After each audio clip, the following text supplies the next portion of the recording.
Le refuge du Goûter, il en est toujours au même point, c'est-à-dire que ce magnifique bâtiment qui attire beaucoup de convoitises et puis de journalistes est toujours dans le même état, c'est-à-dire qu'il ne peut pas être ouvert au public. Et aujourd'hui, il n'est ouvert au public pour 20 places uniquement à titre expérimental.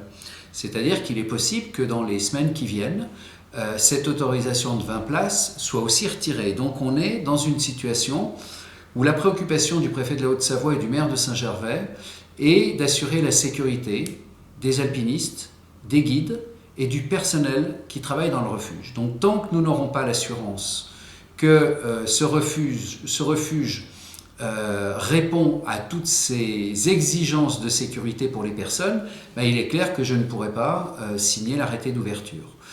Donc la situation elle est un peu compliquée pour cet été parce que la FFCAM a indiqué sa volonté de ne pas rouvrir l'ancien refuge, c'est-à-dire de limiter à ces 20 hypothétiques places la capacité d'accueil à l'Aiguille du Goûter. C'est dire que c'est une situation que la commune de Saint-Gervais et son maire ne peuvent pas accepter.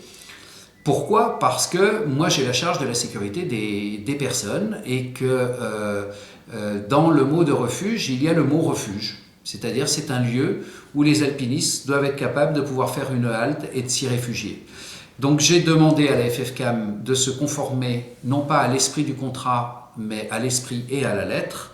Et aujourd'hui, il est vrai que mon insistance a fait qu'en 24 heures, ils ont changé d'opinion et que l'ancien refuge sera, contre leur volonté, ouvert par eux cet été.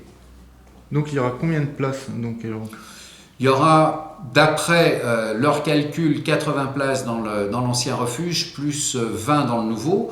Mais je redis que les 20 places du nouveau ne sont que des places de test, ce ne sont pas des places d'accord définitif d'ouverture.